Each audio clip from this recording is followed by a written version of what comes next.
हे देवर्षि, जिस प्रकार यदि कोई व्यक्ति उधार लिए हुए धन को यदि अपनी संपत्ति मानेगा तो बहुत शीघ्र कंगाल हो जाएगा।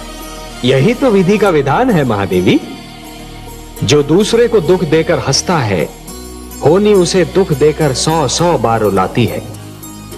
इसलिए दूसरों को दुख देने से पहले इतना अवश्य सोच लेना चाहिए कि यदि इसी दुख का वज्र अपने सिर पर गिरे तो क्या होगा। महादेवी, जिस प्रकार बिच्छू को यह ज्ञान नहीं होता कि उसका डंक केवल किसी और को नहीं स्वयं उसे भी चुभ सकता है, उसी प्रकार एक दुष्कर्मी को भी यह ज्ञान नहीं होता कि उसका दुष्कर्म स्वयं उसे भी हानि पहुंचा सकता है। महादेवी, एक ही डाली पर खिले 2 पुष्पों में से एक को स्थान मिलता है देवता के चरणों में तो दूसरे को अर्थी पर। एक ही मेघ की गोद से निकली 2 बूंदें एक मोती बन जाती है तो दूसरी अंगारे पर गिरकर भस्म हो जाती है। यह सब फल होता है इस सत्य का कि किसे कैसी संगत मिलती है। सत्य कहा आपने महादेवी, सत्य कहा।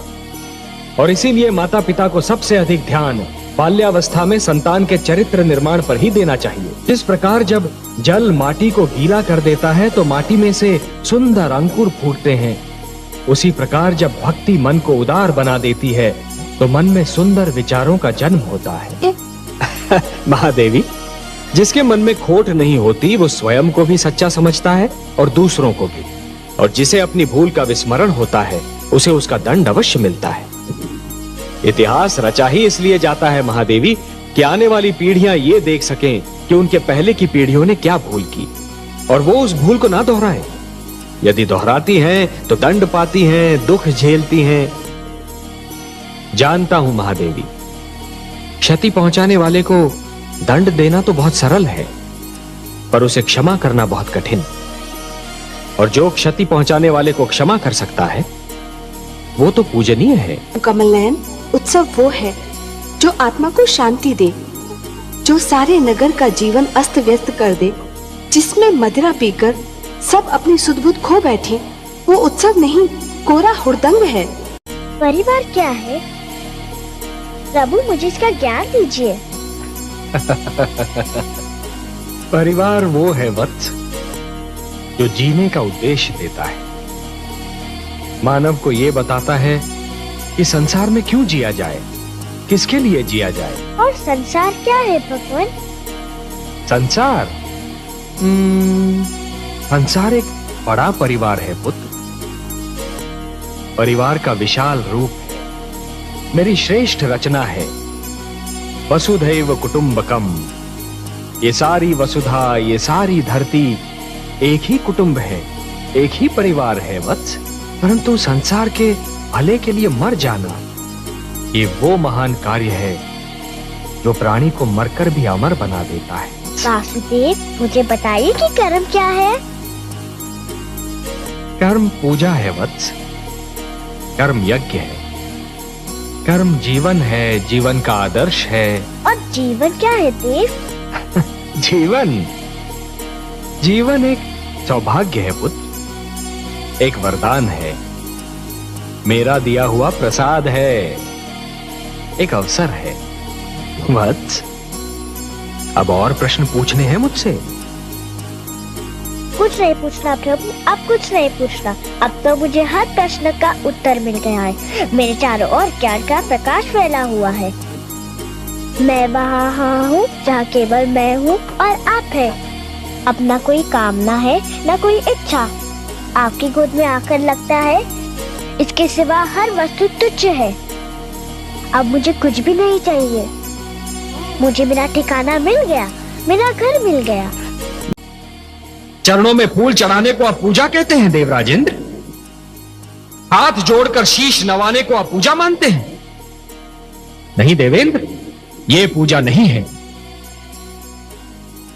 पूजा तो दिखावा ना करने का दूसरा नाम है। अच्छे विचार है पूजा, अच्छे कर्म है पूजा। दूसरों की सेवा और परोपकार का दूसरा नाम है पूजा। केवल अपने लिए नहीं, अपने चहु ओर बसे हुए संसार के लिए जीना, यह है पूजा। किसी और की पीड़ा में तड़प उठना है पूजा, कि आप पूजा, पूज्य और पुजारी के अर्थ को ही भुला बैठे।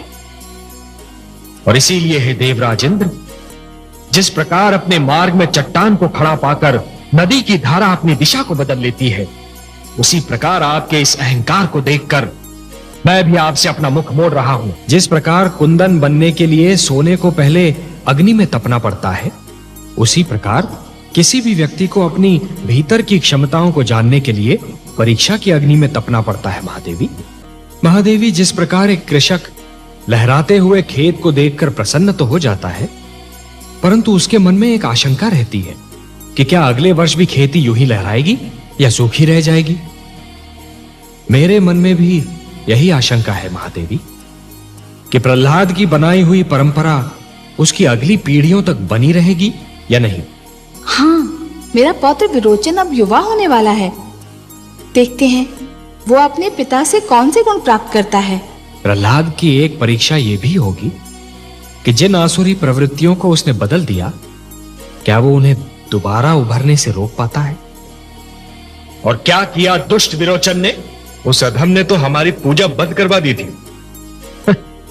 आप तो देवता हैं, आपको तो यह ज्ञात होना चाहिए देवराजेंद्र कि पूजा किसी के प्रति स्नेह और श्रद्धा की ऐसी भावना है जो यदि मन में जन्म ले तो कोई उसे दबा नहीं सकता, परंतु यदि मन में जन्म ना ले तो कोई उसे उत्पन्न भी नहीं कर सकता। परंतु हे पद्मनाभ, हमारी पूजा तो न जाने कब से निरंतर होती चली आ रही है।